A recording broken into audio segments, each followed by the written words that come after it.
Good afternoon, everybody. My name is Margaret Mueller, and I'm the president and the CEO of the Executives Club of Chicago, and it is with great pleasure that I welcome you all today to this program. During my time with the club, bringing Midwestern business moguls to our programming has been a major objective for the team. We've been proud to host Beth Ford of Land O'Lakes, Michelle Goss of Kohl's, and Tom Wilson of Allstate, to name a few. So following our lunch today, we will welcome Jeff Harmening of General Mills and his brother Andy Harmening of the Huntington National Bank, who will do a deep dive into the meaning of leadership, the importance of corporate social responsibility, and the elements that have brought them both success in their individual careers.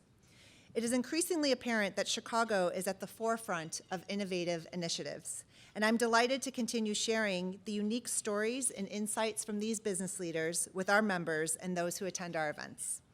Today, we will host a conversation between executives in different spaces to understand the connections driving success in the financial world and in the food industry. So before we begin, I would like to present our head table guests. Please hold your applause until everyone has been introduced. Chris Shivink, President and CEO, Shure. John Prince, Chief Executive Officer, Optimum Rx. Jeff Harmening, Chief Executive Officer, General Mills. Lisa Harmening. Jürgen Koke, Executive Vice President, Global Specialties, and President, North America, Ingredion. Carl Vanderwilt, Retired Chairman and CEO, SunTrust Bank. Scott Swanson, President, Illinois, PNC Bank. Andy Harmening, Senior Executive Vice President, Huntington National Bank. David Hanflin, Partner and Head of Americas, A.T. Kearney. Melissa Harris, Chief Executive Officer, M. Harris & Co., and also our moderator for today's discussion. And Rachel Weiner, President, Chicago, Edelman. Thank you all for being here today and for all of your support and commitment to the Executives Club of Chicago. You can take your seats. I also just want to take a moment to thank our generous sponsors. Without their support, a program of this magnitude truly would not be possible. So again, please hold your applause until all of our sponsors have been acknowledged. First, A.T. Kearney, who unfortunately left off the program because of a printing error. I'm so sorry. Thank you for your support and being here today. Optimum Rx, the Huntington National Bank, PwC, and Ingredion, and additional thanks to our media sponsors, the Wall Street Journal and the Chicago Latino Network. Please join me in thanking these companies whose support make this program possible today.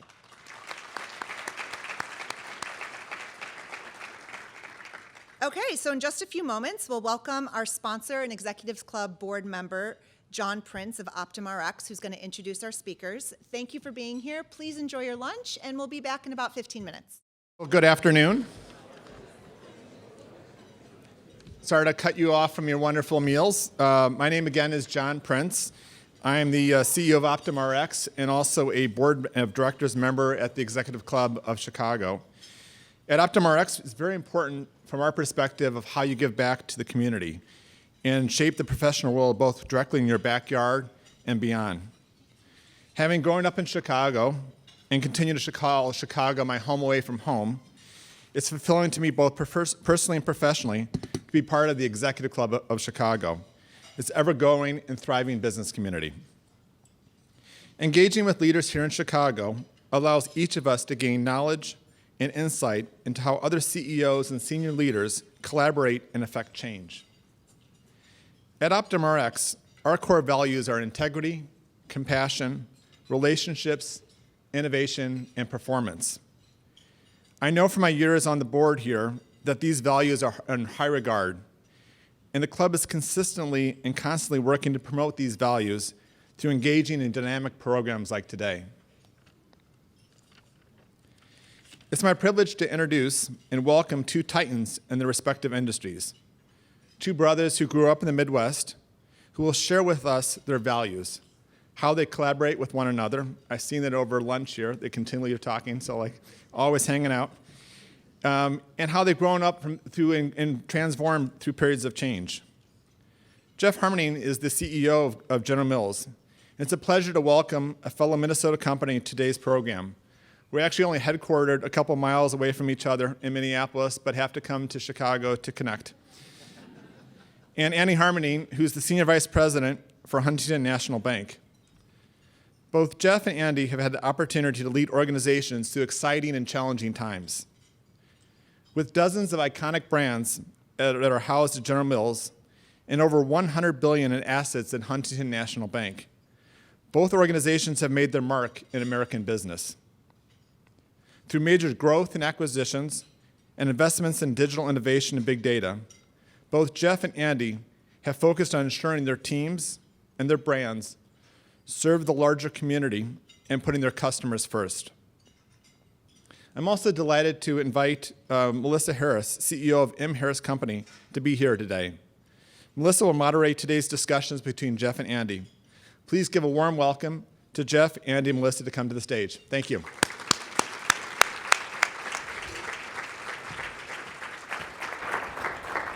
Good afternoon, and please text your questions to 22333. As we get to the audience Q&A portion, they'll start appearing on my screen down at my feet, so please send your questions. So thank you so much for having us today, Executives Club of Chicago, and thank you guys so much for being here. This is, I think, a first for the club to have siblings on stage. And so I have to ask, who is older and by how much? Oh, come on.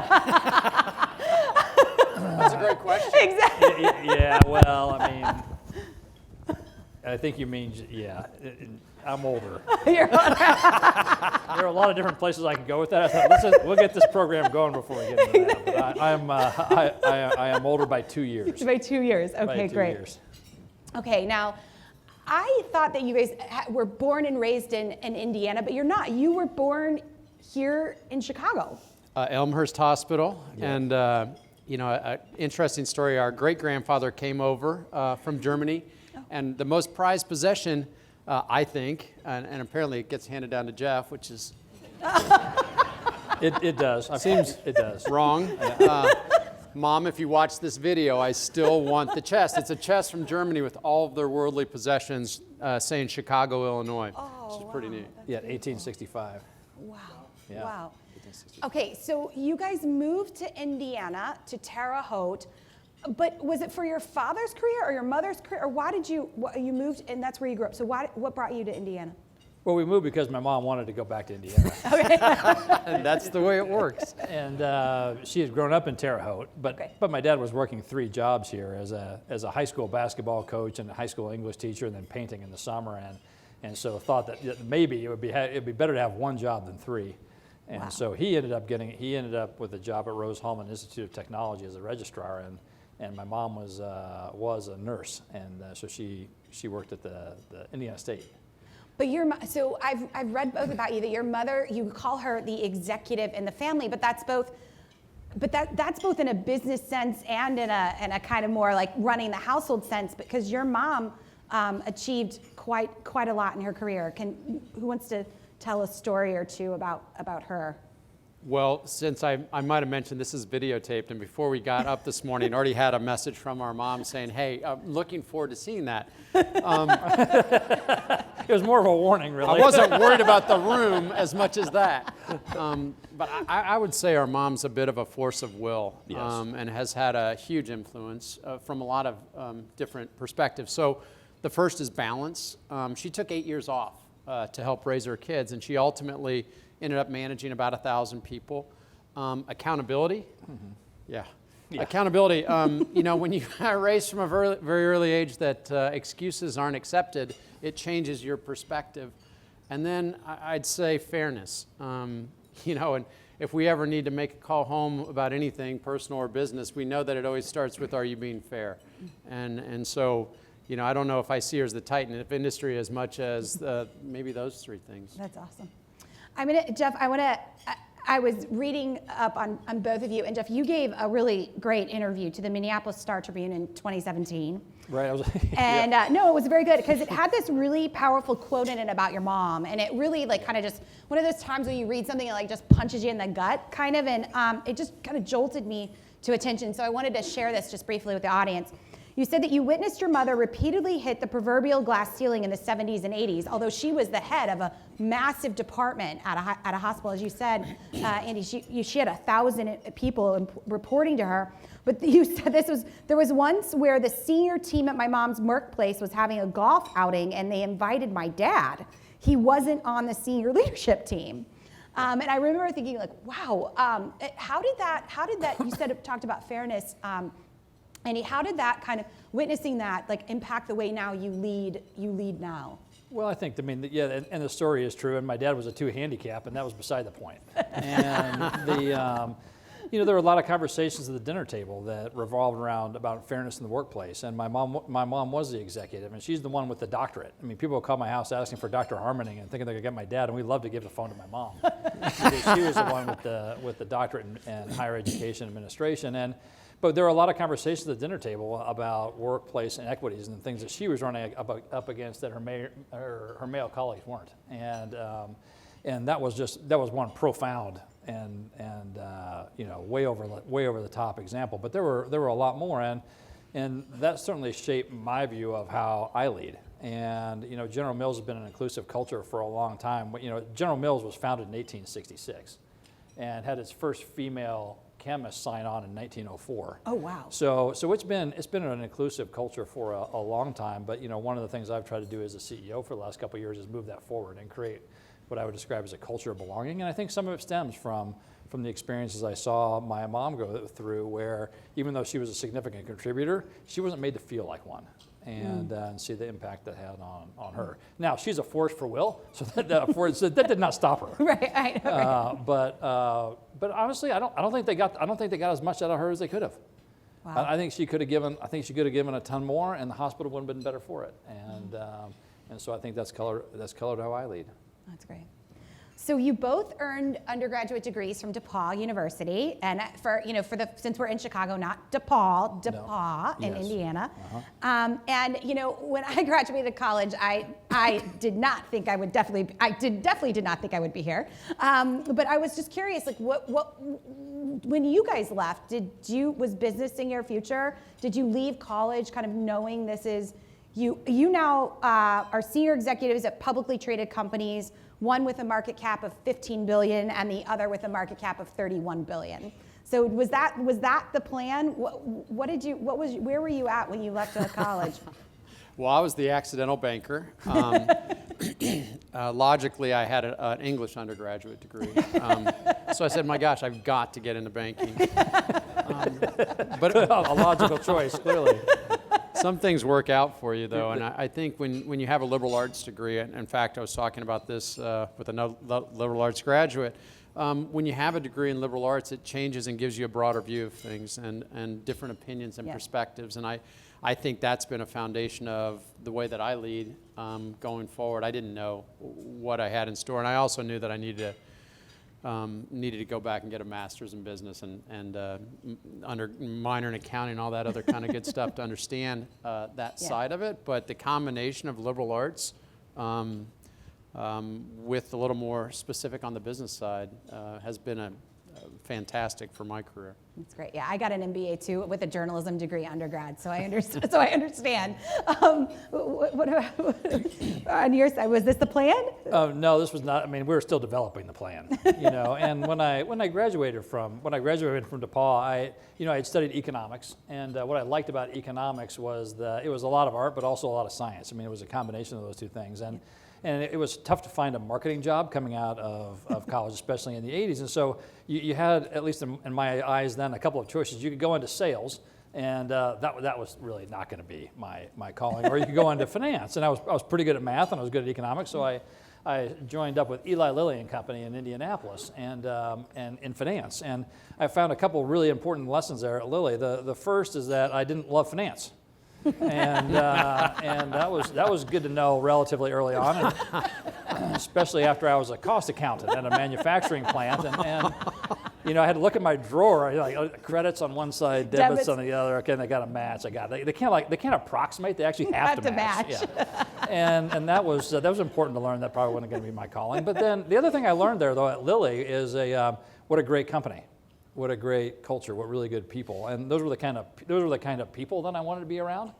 And I learned the importance about being around those kind of people, even if I didn't want to do finance. And then between my years at business school, I was still with Lilly. They were paying my way through business school. I had to give them all their money back, which was a very sad day. That was a very sad day. But I lived in London during a summer, and I love living outside the U.S. And so I knew something that I wanted to do something globally, and eventually ended up living in Switzerland for 7 years. So that's a little bit of background about these guys, but I want to now kind of bring us up to the present and your current jobs. And Andy, could you briefly describe kind of your domain at Huntington Bank? I know you oversee nearly 1,000 branches, and you guys. So can you just tell the audience a little bit about what you kind of run? Sure. So I run the Consumer and Business Bank at Huntington Bank, and what that means, it's the colleagues in our branches across 7 states. It's our small business, the $20 million revenue companies and below. It's our mortgage business, which we do, pretty considerable amount. Yeah. And it's our business banking, it's data analytics, it's omni and digital. It's most of the things that touch the consumer and small business. So I did not know this, but you guys are the largest SBA lender, I know in the Midwest, but also in the nation? We are. We have been the last 2 years. And so it's been a big focus for the company. We think it's very local, it's community-based, and frankly, the strength of the country. And so, that's been a focus for us in every single. We're the #1 SBA lender in every state that we're in, and as well as in the country. That's awesome. That's awesome. Okay, and Jeff, I was thinking about having my intern this morning go to Mariano's and literally buy all the General Mills cereals and line them up. But he basically was told that it would have almost gone the length of the stage. So you guys are the leading cereal maker in the country, correct? We are. Okay, and you told me before this that on average an American has 9 boxes of cereal in their cupboards? About 9 boxes of cereal. I tested this out on my parents, and I told them that I was calling them, a couple years ago, and they said, there's no way the average American has 9. I said, okay, Dad, go to the cupboard and just start counting for me. And 3, 4, 5, then he paused. I said, you got more than 9, don't you? He said, we have 11. We have 11. So everyone knows Cheerios, right? But can you name like 3 brands just so the audience gets a sense of maybe 3 brands that they would be surprised to find out that General Mills Can I get the first one on this? Because if you would, please take it. And the reason I want to answer this is you think you have this really important brother, he's doing great, and then you open your Christmas package and it's Hamburger Helper. So there's your start, there's 1. And thank you, Merry Christmas.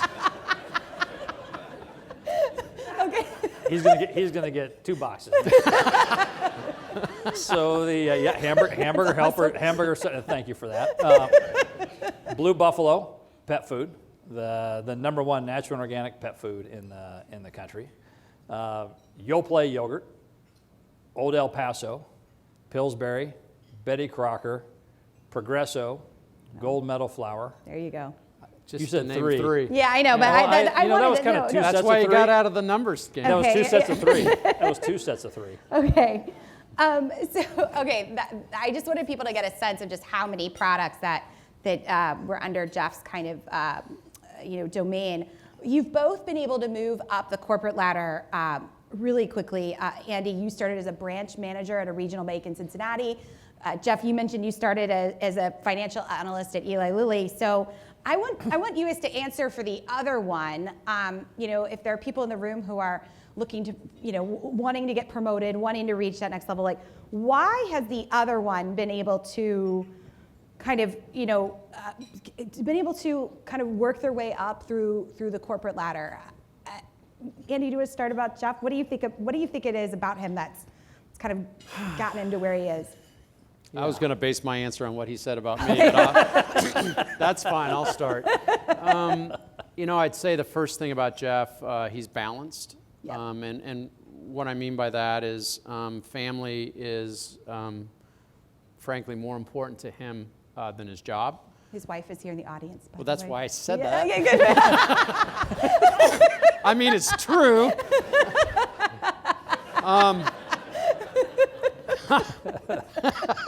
He's Sorry. he's really focused, and I don't mean in the business world. I mean like since he was a kid, and I could tell stories about that. I still remember, the challenge of getting a new tennis racket. We didn't grow up extravagantly, and so, my parents said, hey, if you beat this kid in tennis, yeah, you can get whatever racket you want. Well, he was number one in the state. Wow. Yeah, 12 months later, Jeff was owed a new racket. And so, I wouldn't bet against him when he decides something's going to happen. That's awesome. Yeah, and then I'd say that third, and I think it's a really overused term, but he's authentic, and I'll define what I mean by that. If you sat and had lunch with him, or you were with him socially, or you're with him at work, he's the same person. And I think people like to connect with people and follow people that are their genuine self. They're not this way one time, this way another time, and you think that you just met two different people. I think that's really really important factor. Jeff? Yeah, I mean, Andy is tenacious, and I differentiate that. Resilient is kind of a term when bad things happen, you're able to overcome it, and that's part of being tenacious. But Andy can do that, but he will take the game to you, and he's hard to beat. And I don't care if we're playing ping pong, which we do, and or if you're in business, or if he's riding his bike. I mean, Andy is hard to beat. He always has been, and I don't know who Huntington's biggest competitors are, but I wouldn't want to try to have to beat him every day, because even if you did win, you would know that when the sun came up tomorrow, he would be coming back at you. And he has always been like that. And I would say authentic is authentic. I would use the same thing to describe Andy, and I would actually use the same terminology. How do they show up in person? How do they show up on stage? How do they show up with their family in all different venues? You wouldn't get 4 different versions of Andy, and I couldn't agree more. I mean, people follow people. They sure as hell don't follow strategies, and they don't follow plans. They follow people, and everywhere Andy's been in his career, people have followed him because they know he's tenacious. They know when he says something, he means it, and he is authentic in that way. But authentic can take different forms, and we are brothers, but we're not twins, and we do things in different ways. There's a story about Andy Huntington. I've got pictures, which I'm not going to show, of Andy up on stage in this green leisure suit, and it turns out Huntington colors are green. And I had 2 thoughts when I saw this. He had been in front of his whole team, and they were clapping wildly. It really inspired them. I had 2 thoughts. The second, probably more important than the first. The first, though, was, wow, that is really inspirational. And the second thought, which was really important, is I better not try that. and I brought it back to my team. I said, here's what my brother has done, green suit up in front. I said, I'm thinking, man, what if I do something similar, at General Mills, except, like electric blue? And they said, no, don't do that. And upon reflection, they were exactly right. And You shouldn't be dressing up as the Pillsbury. No, that either. So I mean, even though 2 people can be equally authentic, they're going to do it in different ways, and what worked for one person doesn't necessarily work for the other. I think that's really important, especially for those of you in the audience who are still kind of midway through your career. It's okay to emulate somebody, but you have to make sure you stay true to yourself while you're in that process. You can take tips from other people on what they do, but you have to apply it in a way that's going to be true to you, because if you don't, people are going to see through that. So I love this idea of people follow people, not strategies or plans. I think you're totally right. I'm going to steal that in conversations with clients in the future. But I do want to ask you a question about culture. You mentioned that that your company hired its first female chemist in 1904. So this kind of flows through. Do you think culture? I'm kind of getting your theory of change on workplace culture. Are cultures either good or bad, just passed down like family heirlooms? Or do you think that a fresh leader, a new person, especially at businesses your size, right? You guys are in big corporate cultures, can really make a leap of progress forward in a culture. If you think that big leaps can happen, what do you think is the most critical kind of ingredient of that? I think both what you said is true. I mean, at least in large organizations that have been around a while, in General Mills, and Andy can speak for Huntington, but culture does get passed down from generation to generation and is relatively consistent over time. Having said that, the shadow of a leader is large, and whether you're in business or whether you're in government or a nonprofit or an institution of higher education, I mean, leaders make the culture, and and a company like ours, it starts with the CEO, right, and the board of directors, but it's not limited to that. there are more than one leader in a company. And for General Mills, I would define that, as our top 100 officers in the company really shape and define that culture. And so when I first became the CEO, even though General Mills has been a leader in diversity and inclusion for a long time, everybody at the company wanted to know, Jeff, what is your take going to be? And my very first day on the job, I signed a pledge that said, look, we are going to be, with a lot of other CEOs, that we are going to be a company that is going to be about diversity and inclusion. And it was important because everybody's looked to see what kind of signals I sent, even though the company had been doing it for a long time. Yeah. What about you? I would say it's great to have a running head start with an existing with good a culture. good culture, and Yeah. that's why I joined Huntington Bank. They led the industry in customer satisfaction many times, and so I purposely joined that. But I also think that you can take it to different heights. You can create different focus, and I'd give the example. I felt like we're very much about the community, and we're very much about the customer. I felt like we could equally add the colleague to that point, and our CEO 100% agrees with that, and so we had additional focus on, and focusing on the colleague. It's a term that you can use commonly, but we created 3 pillars. We said the first is listening to customers and colleagues and taking action. Because I always found the times that I was most frustrated was not when things weren't perfect, because they're never perfect.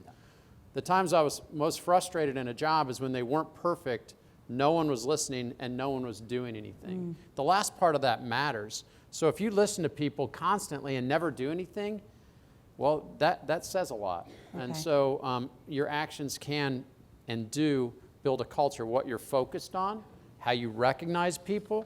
Whatever you focus on, people will key into that and do that. And if your focus is being nice, if it's forward-looking, if it is service and service heart, and you recognize the people and catch them doing the right thing consistently and all the time, I think that you can start to build and elevate a culture. That's awesome. Okay.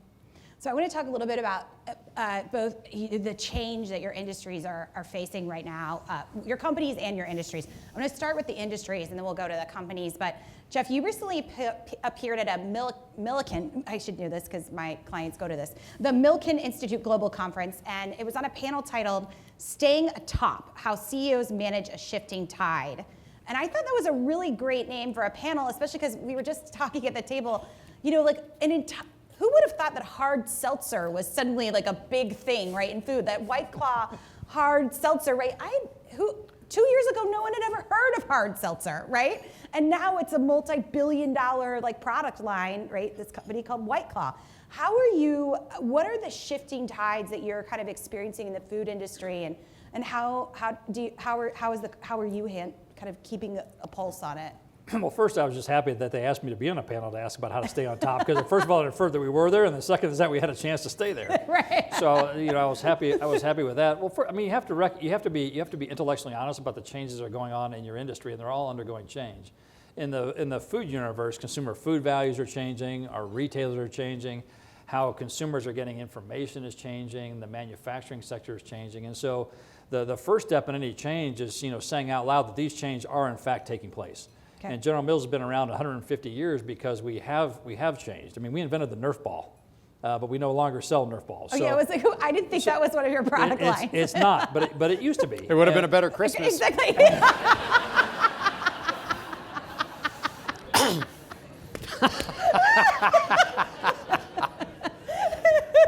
I see a helper flavored Nerf ball in his future. What did you get him for Christmas? Yeah. Did you He give didn't him get a free checking not account? Unconditional love. Unconditional love. I didn't get a thing. I didn't get a bank note. I didn't get a CD. Treasury bill. Get a Nerf ball next year. A CD account at a great interest rate. I'm gonna get a green Nerf ball next year. But first of all, you have to acknowledge the change, and then, as Andy was talking about, then you actually have to do something to combat the change or to address it, and you have to realize in that process, you're not going to be perfect.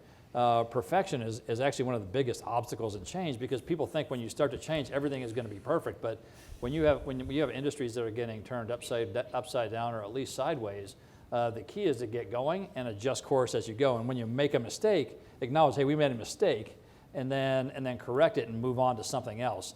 Because the enemy of great change is actually perfection. And and what I have found is that employees realize that they need to change. They don't like the idea, by the way. They say they like the idea. And what they mean is that if all their colleagues change, it would be great, as long as they get to keep doing what they're doing.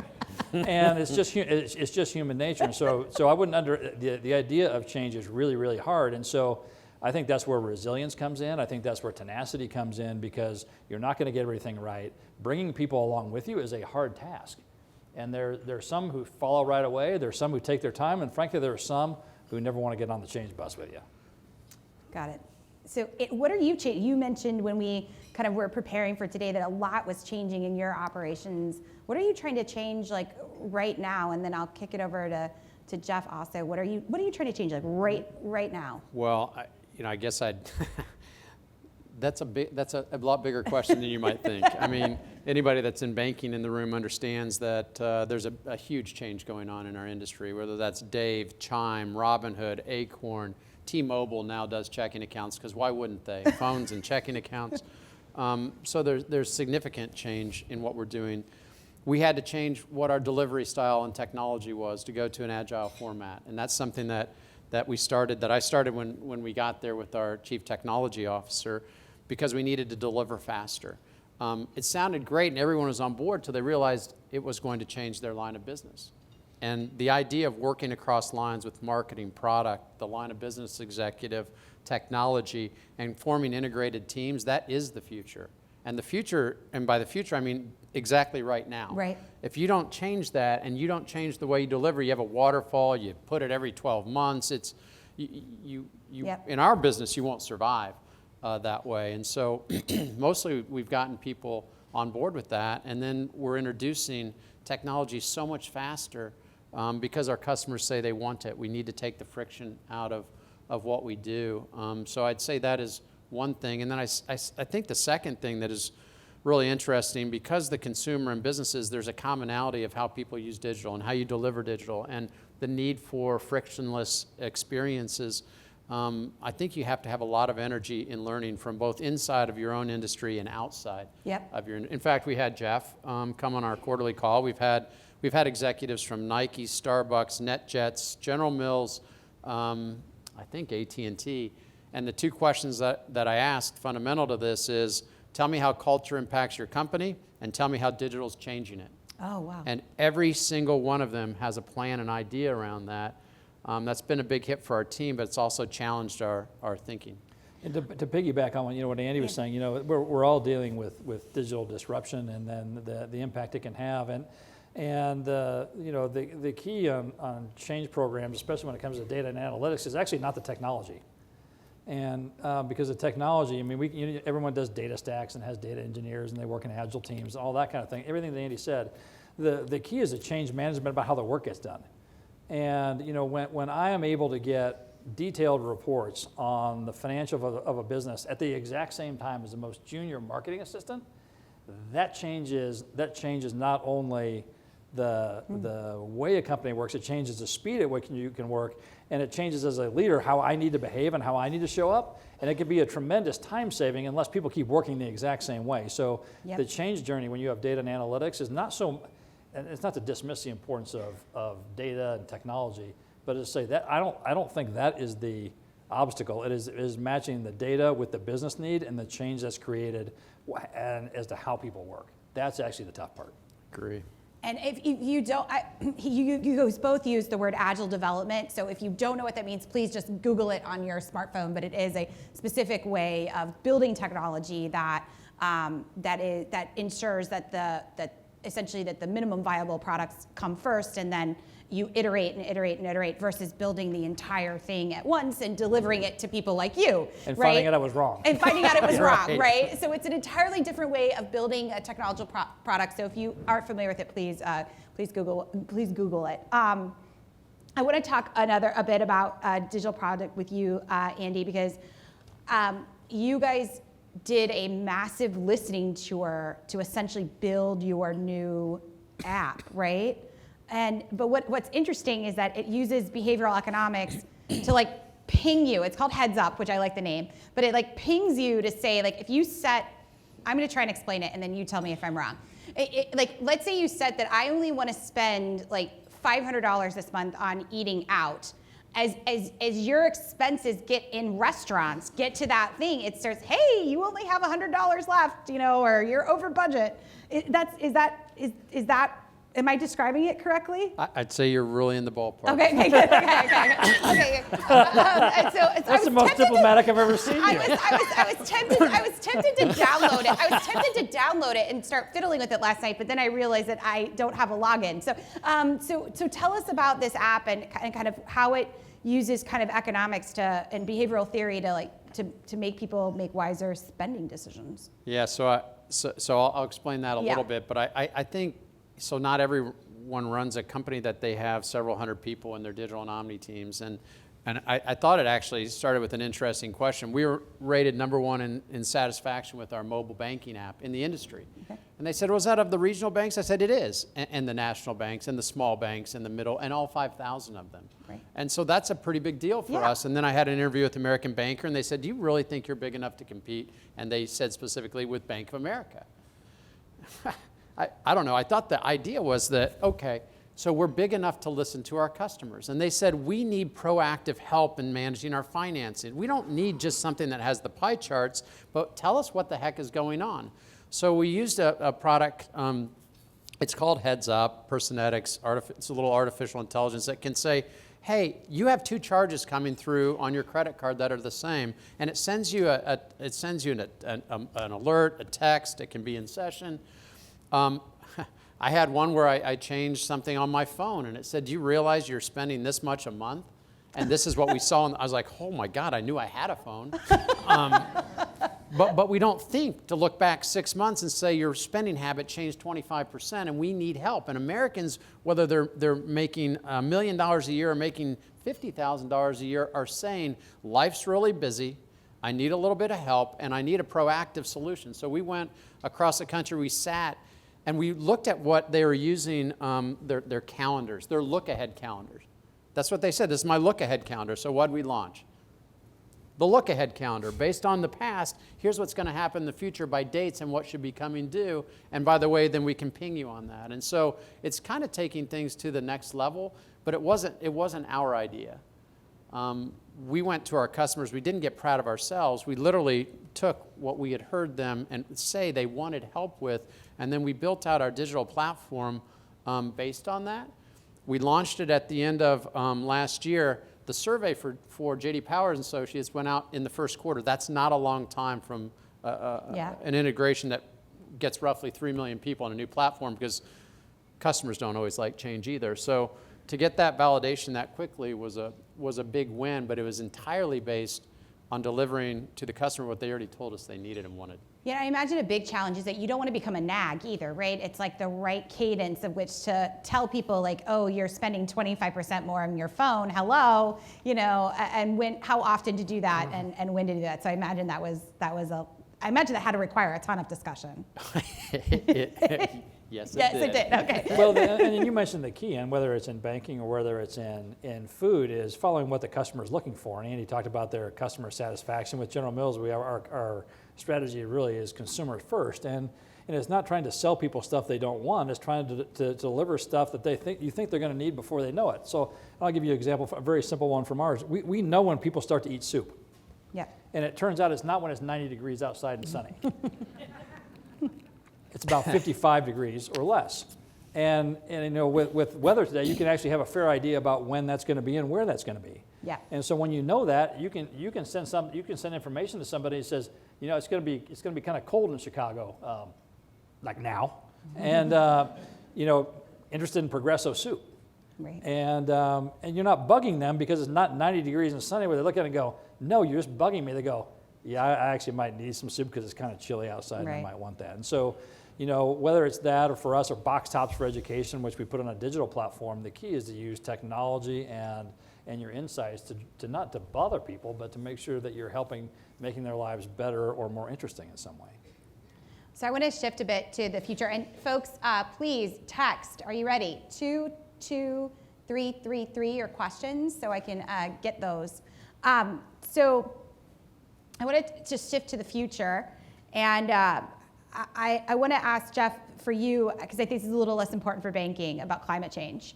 When I read your corporate social responsibility report, it's like right up there, top priority.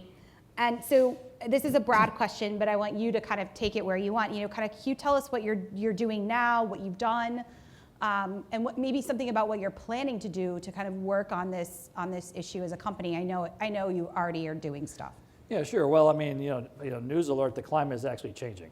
And we could certainly debate why it's happening or when it's happening or how fast it's happening, but it's undeniable that it's changing. And I mean, we're signatories to the Paris Climate Change Accord, so I mean, we really believe this. And if you're growing stuff, it's really important you believe this. Yeah. Because changing weather patterns and heat and water and all those kind of things impact how things are grown. And one of the biggest contributors to climate change and the climate is farming and how you farm. And so one of the things that we are doing, and because we grow a lot of oats for things like Cheerios or Nature Valley bars, I mean a lot of oats, yeah, is that we pay special attention to the soil and what's going on with the soil, because over the last handful of decades, we've lost half of our topsoil in the U.S. And you think, okay, well, that doesn't sound very good, and that's right. What's worse is that if you look over the next handful of decades, if we don't do something different, we're going to lose the other half. And besides just seeming like that's a bad idea, it's particularly bad because what topsoil does is it actually sequesters carbon in the soil, and it sequesters nutrients, and it sequesters water. And so you want to have really healthy topsoil. And if you have all those things, the better your soil is, the better you can prevent or at least slow down the effects of climate change. And so as somebody who grows stuff, that's really important to us. And so we're involved in something called regenerative agriculture. And what we're really trying to do is, it's not enough to sustain the earth, what we're trying to do is regenerate it. And we're trying to do that not because it's the right thing to do, although it is, because it's critically important. And that to the extent that we can make the soil healthier, we can sequester more carbon, like a lot more carbon, a lot more nutrients, and have soil that retains water better. And if you can do that in a way, and the ways you do that, there are a lot of ways to do it. I'm not going to try to give a PhD on soil health, but the ways you do it are through rotating crops, having cover crops, certain farming practices. And one of the side benefits, if you do all this stuff, you can actually reduce the amount of pesticides that you use. And so in doing all this, and if you do that, then farmers start to make more money. And so one of the things that General Mills is doing is that we have a pledge by 2030 to generate 1 million square acres of regenerative agriculture. Wow. And we're testing that right now in the state of South Dakota. We've gone in with another firm and pollinator habitats and all kinds of things to make this happen. And we are now being able to show economically the benefits not only to the soil, but the benefits to the farmer, because if you don't benefit the farmer, it's all really interesting, but it's not going to work. And so anyway, you asked a really broad question. I kind of zeroed in on that. But there are a lot of other things that we are doing, and but that is certainly one of the most interesting and one of the most important things that we're doing. So if I were, I'm about to say something. If I didn't have this in my hand, I would give you a clap. But several years ago, General Mills removed all synthetic dyes and artificial flavors from cereals, such as Trix and Cheerios. So applause for that. If I didn't have my hands full, but. Is there something right now that you would really love to be able to improve on in terms of sustainability that you're just not able to yet? Like the technology isn't there, or that you're hoping to get to maybe 5 years from now? Yeah, I mean, one of the things that I'd love to be able to do is snap my fingers and have everything we make be recyclable. All of our packaging be recyclable. Yeah. And the fact is, the vast majority of what we make can be recycled. It just isn't.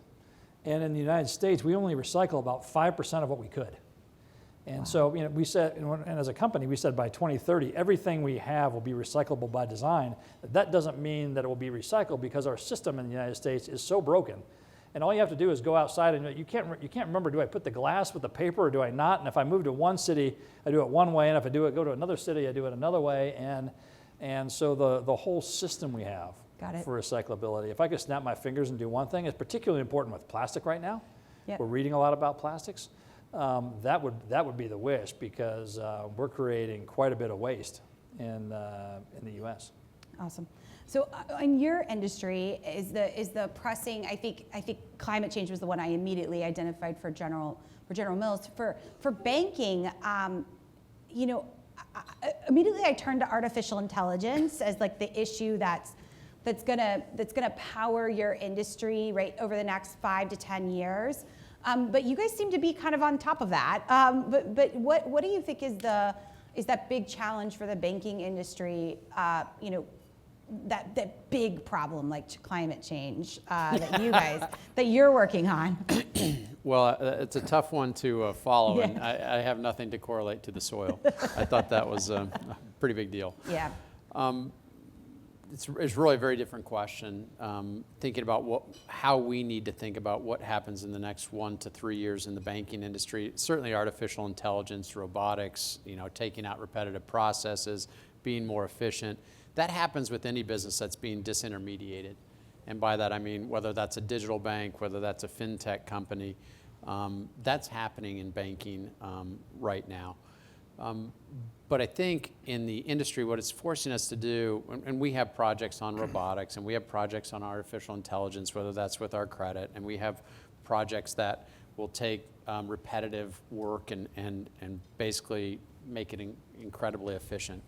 In fact, it's an initiative all in and of itself.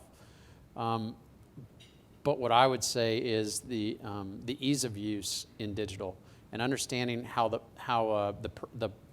people side, people-led with innovation works together. And if I'm running any business right now, I would have and do have incredible energy around understanding what the consumer wants and understanding what our colleague says. And so we put an incredible amount of energy around listening to those two things. Now, we have the execution arm, but if you go execute on things that people don't want, it turns out you'll be incredibly unsuccessful. And so we whether that is the complaints that come in, how we filter the complaints, the ease of use, believe it or not, and how we get a complaint, the idea of data from any and every source. I mean, we have it on I was just in our Chicago office yesterday. We have a big wall that says, welcome. We're welcome to all. But in there it says, please give your feedback. In fact, we not only ask you, we need your feedback to be a successful company. When that's on your wall coming in, you kind of get the idea that that's important. And so technology is a means of execution. It's not the strategy in and of itself. And so it's not what we think might be good. It's what the business tells us is good. And had a customer in Kansas City a long time ago, and is my favorite quote ever from a business person. This person was in the kitchen, he had a t-shirt on, he had barbecue sauce stain on it, he didn't look like he had 2 nickels to rub together. I can assure you as his banker, he had a lot of nickels to rub together. In fact, more so than any other person that banked with us. And, wow. And he said a very simple quote, he said, listen to the business and it will tell you what it needs. That hasn't changed. Yeah. At all. In fact, I think it's got more important. The backside of this is listen to the business, it'll tell you what it needs, and you better make darn sure you can execute on it pretty quickly. Yeah. So I'm going to take a question here from the tablet. In what ways do you lead your organizations to address the trend of increasing inequality in the U.S. and around the globe? And I know, Jeff, you worked for many years in Europe and have worked globally. So I'll say it again. What ways do you lead your organizations to address the trend of increasing inequality? Well, first of all, we spend most of our time doing what we can within the 4 walls of General Mills. And so equality comes in a lot of different ways. But for us, if you start with gender equality, or you look at equality based on color of the skin or race or something like that. I can tell you that within General Mills we survey it every year, and that women and men get paid the same amount for the same job. Oh. I'm not asking you if that's true. We can debate it if you want, but actually I have the facts, and I can tell you that if you're doing a job, if you're running a business for General Mills, and you're female and you're running the same kind of business and you're male, you're going to get paid similarly. And that is true for General Mills throughout the world. How long has that survey been in place? That survey has been in place. In North America, it's been in place a few years, and in the rest of the world more recently. Wow. Is that something that was part of was that part of your initiative? It was part of, what, I wish I could claim credit for that. Yeah. I'm extraordinarily proud of it, but it happened under my predecessor, Ken Powell, who is a terrific human being. And so I guess that is one way, but interestingly, one of the things that we're talking about now is unconscious bias. Oh, yeah. And you talk about equality and unconscious bias. Look, we all have biases, and most of them are unconscious. And that's particularly important as you're doing job postings internally and as you're sifting through resumes, making sure that whatever biases you bring to the table are not reflected, at least to the extent possible, in either your hiring decisions or your promotion decisions or your raises. And so we're spending quite a bit of time now internally because, to be honest, right now there is not a lot of conscious bias going on at General Mills. We've been at this inclusion efforts for decades, but we want to make sure that we're not unconsciously making those decisions. So we're spending a lot of time on that right now. What about you guys at Huntington on the inequality issue? Well, it's near and dear to my heart. I mean, when your slogan is "Welcome to all," then that better mean your colleagues and that better mean your customers. And I constantly think about culture and I think about what you stand for, and I think I love the comment of is your say-do ratio in line. So are you just saying it and creating a report, or are you living it? And you know, for me, we've done a few things that I think express the action, and you know, I'll ask the executives how they want me to be involved. We started a Women for Women group.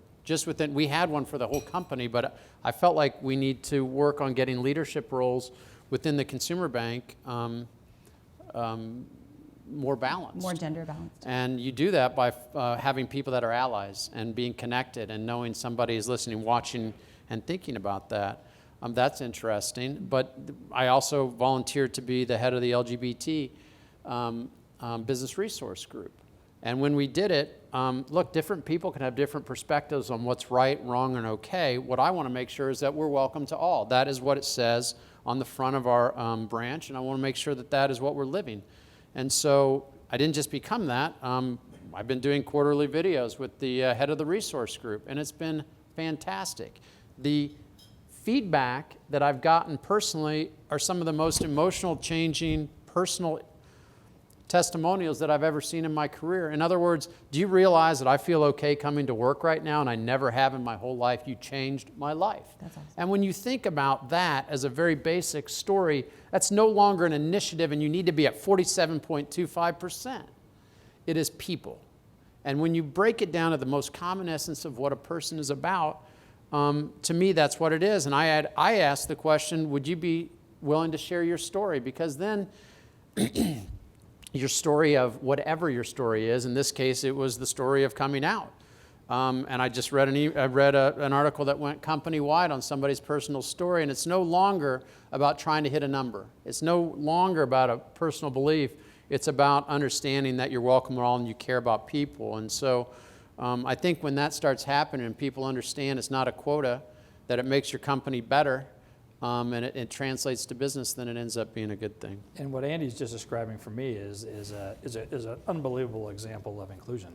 Yeah. And you know, if diversity is who's sitting around the table, inclusion is about do they have a voice, and do they feel confident expressing that voice? Do they feel like they belong? And developing a diverse culture is fine, but developing an inclusive culture is something special, and that's what he's developing at Huntington Bank, and that's what we do at General Mills.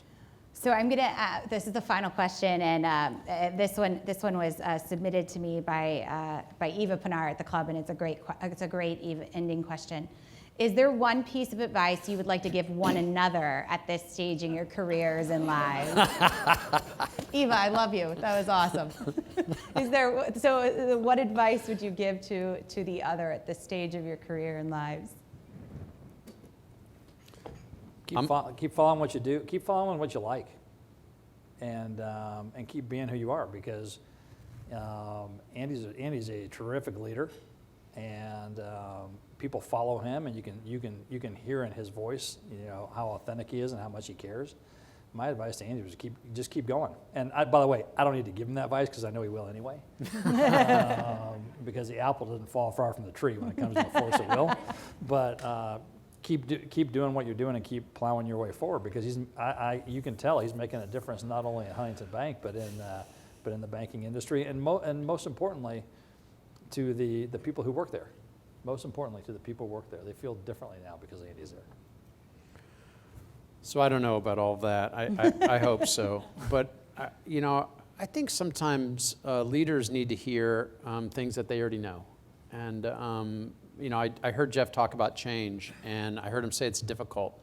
And everyone that's sitting in that chair that is the leader of a company or leader of a very large group, you know that already. But some decisions are difficult, and you have to have the courage of your conviction, and sometimes need to be not really reminded as much as being told that, hey, you're doing the right thing and change matters, and to get that outside perspective to continue to learn. I know that he'll continue to do that, but sometimes it's nice to have another voice inside your head and say, that is the right approach, keep doing it. Can I end this with something else, though? Can we say, I was going to say goodbye to your mother. That's what I was going to do. Okay, good. I want to say, Mom, I love you, but Dad, I also love you.